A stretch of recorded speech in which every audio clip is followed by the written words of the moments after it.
നമസ്കാരം. അപ്പം ഞാൻ ഇന്ന് വന്നിരിക്കുന്നത് നേന്ത്രപ്പഴം കൊണ്ടുള്ള ഒരു നല്ല റെസിപ്പി ആയിട്ടാണ്. അപ്പോൾ നമ്മൾ സാധാരണ ഹലുവ ഉണ്ടാക്കിയെടുക്കുമ്പോൾ ഇതിനകത്ത് ഒത്തിരി നെയ്യൊക്കെ ഉപയോഗിച്ച് കുറേ സമയം കൈവച്ച് ഇളക്കിയിട്ടൊക്കെയല്ലേ റെഡിയാക്കി എടുക്കുന്നത്. അപ്പോൾ ഇത് നമ്മൾ അങ്ങനെയൊന്നും ചെയ്യാതെ ആവിക്ക് വെച്ചിട്ട് നല്ല ഹെൽത്തി ആയിട്ട് നമുക്ക് റെഡിയാക്കി എടുക്കാൻ കഴിയുന്ന ഹലുവയുടെ ഒക്കെ ടേസ്റ്റുള്ള നല്ലൊരു 4 മണി പലഹാരമാണ്. കുട്ടികൾക്കാണെങ്കിലും കഴിക്കാൻ വളരെ വളരെ ഇഷ്ടപ്പെടും. അത്രയധികം നല്ല ടേസ്റ്റി ആയിട്ടുള്ളതാണ്. നേന്ത്രപ്പഴം കഴിക്കാത്ത കുട്ടികളൊക്കെ ആണെങ്കിൽ തീർച്ചയായും കഴിക്കും.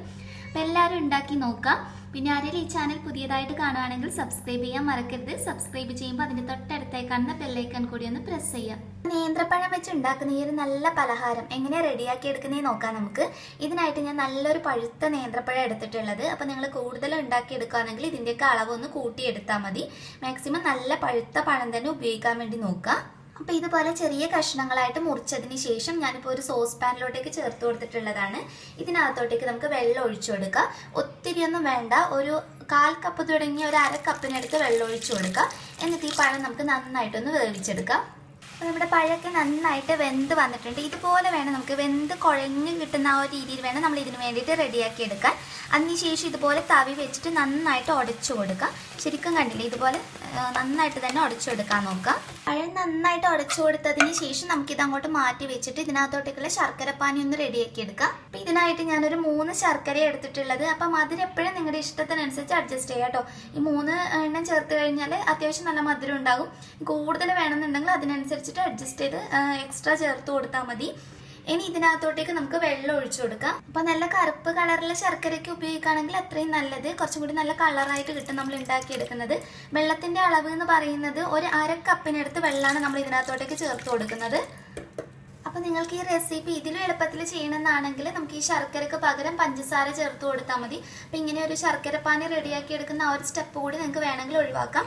പക്ഷെ പഞ്ചസാരക്ക് പകരം ഇത് ചേർത്ത് കൊടുക്കുകയാണെങ്കിൽ കുറച്ചുകൂടി നല്ല ടേസ്റ്റി ആയിട്ടാണ് എനിക്ക് തോന്നിയിട്ടുള്ളത്. ഇനി നമുക്ക് നന്നായിട്ടൊന്ന് ഉരുക്കിയെടുക്കാം. അപ്പൊ നമ്മുടെ ശർക്കരപ്പാനി ഇവിടെ റെഡി ആയിട്ടുണ്ട്. ഇതൊന്ന് ഫ്ലെയിം ഓഫ് ചെയ്ത് ചൂടാറിയതിന് ശേഷം അരിച്ചെടുത്തിട്ട് നമുക്കൊരു പാത്രത്തിനകത്തോട്ട് മാറ്റി വെക്കാം. ഇനി ഒരു പാൻ വെച്ച് അത് നന്നായി ചൂടായി വരുമ്പോൾ ഇതിനകത്തോട്ട് നമുക്ക് ഗോതമ്പ് പൊടി ചേർത്ത് കൊടുക്കാം. ഞാനിപ്പോൾ 1/2 കപ്പ് ഗോതമ്പ് പൊടിയാണ് എടുത്തിട്ടുള്ളത്. ഇങ്ങനെ ചെയ്യാതെ നമ്മൾ ഇതിനകത്തോട്ടേക്ക് ചേർത്ത് കഴിഞ്ഞാൽ ഈ ഗോതമ്പ് പൊടിയുടെ ഒരു പച്ചക്കുത്തൽ ഉണ്ടാകും. അതുകൊണ്ടാണ് നമ്മളിത് ചെറുതായിട്ടൊന്ന് ചൂടാക്കി എടുക്കുന്നത്. ഒത്തിരി സമയം ചെയ്തെടുക്കേണ്ട ആവശ്യമൊന്നുമില്ല. ഒരു 3-4 മിനിറ്റ് ചെയ്യുമ്പോഴത്തേക്ക് തന്നെ ഇതിൻ്റെ ആ ഒരു പച്ചമണങ്ങ് മാറി കിട്ടിക്കോളും. അപ്പോൾ ഇതിവിടെ റെഡി ആയിട്ടുണ്ട്. ഇനി ഫ്ലെയിം ഓഫ് ചെയ്തിട്ട് നമുക്ക് നമ്മുടെ ബാറ്റർ ഒന്ന് റെഡിയാക്കി എടുക്കാം. അപ്പോൾ ബാറ്റർ റെഡിയാക്കി എടുക്കുന്നതിനായിട്ട് നമ്മൾ നേരത്തെ അരിച്ചു വെച്ചിരിക്കുന്ന ശർക്കര പാനിയുണ്ട്. ഞാൻ മുഴുവനായിട്ട് ചേർത്ത് കൊടുത്തിട്ടില്ല, ഒരു ഇത്തിരി ഭാഗം ഒന്ന് മാറ്റി വെച്ചിട്ടുണ്ട്. കാരണം നമ്മുടെ ബാറ്ററിൻ്റെ പാകം നോക്കിയിട്ട് നമുക്ക് ബാക്കിയുള്ളത് വേണമെങ്കിൽ ചേർത്ത് കൊടുക്കാം. അപ്പോൾ നിങ്ങൾ നോക്കിയിട്ടൊന്ന് അഡ്ജസ്റ്റ് ചെയ്ത് ചെയ്യാം. ഇതിനകത്തോട്ടേക്ക് നമ്മൾ നേരത്തെ വേവിച്ച് നന്നായിട്ട് ഉടച്ചു വെച്ചിട്ടുള്ള നേന്ത്രപ്പഴം ചേർത്ത് കൊടുക്കാം. അപ്പോൾ നേന്ത്രപ്പഴം ചേർത്ത് കൊടുത്തതിന് ശേഷം വിസ്ക് ഉപയോഗിച്ചിട്ടോ അതല്ലെങ്കിൽ സ്പൂണോ തവിയോ ഉപയോഗിച്ചിട്ട് നന്നായിട്ട് അത് തമ്മിൽ ഇതുപോലെ ഒന്ന് മിക്സ് ചെയ്തെടുക്കുക.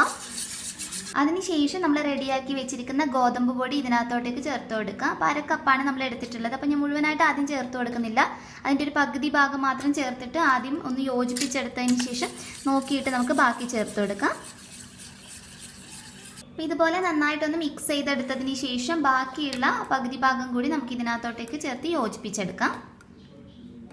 അപ്പോൾ ഈ ബാറ്റർ കുറച്ചുകൂടി ഒന്ന് തിക്കായി വന്നിട്ടുണ്ട്. അപ്പോൾ നമ്മൾ എടുത്തിരിക്കുന്ന ശർക്കരയുടെ അളവ് കറക്റ്റാണ് ശർക്കരപ്പാനി ഉണ്ടാക്കിയത്. അപ്പോൾ ബാക്കിയുള്ളത് കൂടി ഞാൻ ഇതിനകത്തോട്ടേക്ക് തന്നെ ചേർത്ത് കൊടുക്കുവാണ്.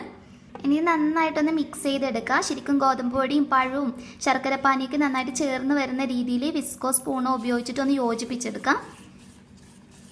അപ്പോൾ മുഴുവൻ യോജിപ്പിച്ചെടുത്ത് കഴിയുമ്പോൾ ഇതുപോലെ കണ്ടില്ലേ, കുറച്ച് തിക്കായിട്ടുള്ളൊരു ബാറ്ററായിട്ടാണ് നമുക്ക് കിട്ടുക. ഇനി ഇതിനകത്തോട്ടേക്ക് ഞാൻ കുറച്ച് നെയ്യ് ചേർത്ത് കൊടുക്കുന്നുണ്ട്. ഇത് ഓപ്ഷണലാണ്, വേണമെങ്കിൽ മാത്രം. അതായത് ആ ഒരു ഫ്ലേവറും കൂടി കിട്ടുമ്പോൾ ഇതിന് പ്രത്യേക ടേസ്റ്റാണ്. ഇഷ്ടമുണ്ടെങ്കിൽ മാത്രം ചേർത്ത് കൊടുക്കാം. അപ്പോൾ 1 ടേബിൾ സ്പൂൺ നെയ്യാണ് ഞാൻ ഒഴിച്ചു കൊടുക്കുന്നത്, കൂടുതലൊന്നുമില്ല. പിന്നെ ഒരു 1 ടീസ്പൂണിനടുത്ത് ഏലക്കപ്പൊടി ചേർത്ത് കൊടുക്കാം. ഇനി ഇതിൻ്റെ മധുരം ഒന്ന് ബാലൻസ് ചെയ്യാൻ വേണ്ടിയിട്ട് നമുക്കൊരു ഇത്തിരി 2 നുള്ളു ഉപ്പ് ചേർത്ത് കൊടുക്കാം. ഇനി ഇതൊക്കെ കൂടി നന്നായിട്ടൊന്ന് യോജിപ്പിച്ചെടുക്കുക. അതിനുശേഷം നമുക്ക് നമ്മുടെ പാത്രത്തിനകത്തോട്ടേക്ക് ഇത് മാറ്റിയിട്ട് ഒന്ന് സെറ്റ് ചെയ്തെടുക്കുകയാണ് വേണ്ടത്. അപ്പം അതിന് വേണ്ടിയിട്ട് ഞാൻ സാധാരണ ഒരു സ്റ്റീലിൻ്റെ പ്ലേറ്റ് ഇതിന് വേണ്ടി എടുത്തിട്ടുള്ളത്. ഇതൊന്ന് നെയ്യ് തൂകിയിട്ടൊന്ന് ഗ്രീസ് ചെയ്തെടുത്തിട്ടുണ്ട്. ഇനി നമ്മൾ റെഡിയാക്കി വെച്ചിരിക്കുന്ന ബാറ്റർ ഇതിനകത്തോട്ടേക്ക് ഒഴിച്ചിട്ട് ഒന്ന് ശരിക്കും ഒന്ന് ലെവൽ ചെയ്തെടുക്കാം നമുക്ക്.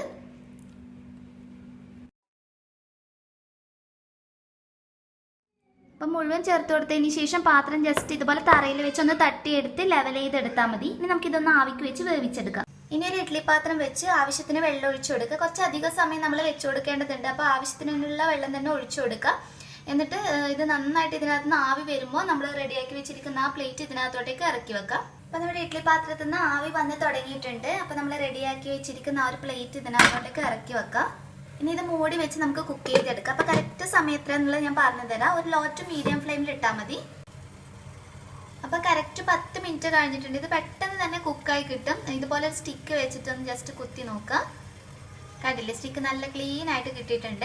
ഇനി നന്നായിട്ടൊന്ന് ചൂടാറട്ടെ. ചൂടാറിയതിന് ശേഷം ഞാൻ ഈ പാത്രത്തിനകത്തൊന്ന് മാറ്റിയിട്ടൊന്ന് കാണിച്ചു തരാം. അപ്പോൾ ഈ നന്നായിട്ട് ചൂടാറി കഴിയുമ്പോൾ നിങ്ങൾക്ക് കാണുമ്പോൾ മനസ്സിലാകുന്നുണ്ടാകും ഇത് പാത്രത്തിൽ നിന്ന് കണ്ടില്ലേ ഇതുപോലെ അങ്ങ് വിട്ട് വരും. പിന്നെ നമ്മൾ ഒരു സ്പൂൺ ഉപയോഗിച്ചിട്ട് ജസ്റ്റ് ഒന്ന് ഇളക്കി എടുത്തിട്ട് പാത്രത്തിനകത്തോട്ടേക്ക് മാറ്റി കൊടുത്താൽ മതി. കണ്ടില്ലേ, എന്നിട്ട് ഇതുപോലെ ഒരു പാത്രത്തിനകത്തോട്ടേക്ക് അമർത്തിയിട്ട് ഇത് എടുക്കുമ്പോൾ നമുക്ക് പെട്ടെന്ന് ഇതിനകത്ത് നിന്ന് വേർപെട്ട് കിട്ടും. ഇനി ഇത് നമുക്ക് ഇഷ്ടമുള്ള ഷേപ്പിൽ കട്ട് ചെയ്തെടുക്കാം. ഞാനിപ്പോൾ സ്ക്വയർ ഷേപ്പായിട്ടാണ് ഇതുപോലെയാണ് കട്ട് ചെയ്തെടുക്കുന്നത്. അപ്പോൾ കട്ട് ചെയ്തതിന് ശേഷമുള്ള ഞാനൊന്ന് കാണിച്ചു തരാം. ഞാൻ മുഴുവൻ ഇതുപോലെ ചെറിയ ചെറിയ കഷ്ണങ്ങളായിട്ട് കണ്ടില്ലേ ഇതുപോലെ ഒന്ന് കട്ട് ചെയ്തെടുത്തിട്ടുണ്ട്. ശരിക്കും നല്ല സോഫ്റ്റ് ആയിട്ട് ഇതിരിക്കുകയും ചെയ്യുന്നത്. നമുക്ക് കഴിക്കാൻ നല്ല ടേസ്റ്റാണ് കേട്ടോ. നമ്മൾ ശരിക്കും ഹലുവയൊക്കെ വാങ്ങിച്ച് കഴിക്കുന്നതിനേക്കാൾ എത്രയോ നല്ല ടേസ്റ്റി ആയിട്ടുള്ളൊരു സാധനമാണിത്. പിന്നെ നേന്ത്രപ്പഴവും ഗോതമ്പൊടിയൊക്കെ ആയതുകൊണ്ട് തന്നെ പിന്നെ നമുക്ക് എളുപ്പത്തിൽ ഉണ്ടാക്കിയെടുക്കുകയും ചെയ്യാം. കുട്ടികൾക്കൊക്കെ കൊടുക്കാനാണെങ്കിലും വൈകുന്നേരം നല്ലൊരു 4 മണി പലഹാരമാണ് നമ്മൾ ആവിക്ക് വെച്ച് റെഡിയാക്കി എടുക്കുന്നത് കൊണ്ട്. എല്ലാവരും ട്രൈ ചെയ്ത് നോക്കിയിട്ട് തീർച്ചയായും അഭിപ്രായം അറിയിക്കുക. നെക്സ്റ്റ് വീഡിയോയിൽ നല്ലൊരു വെറൈറ്റി ഡിഷായി കാണാം. അതുവരെ ടേക്ക് കെയർ. Bye bye.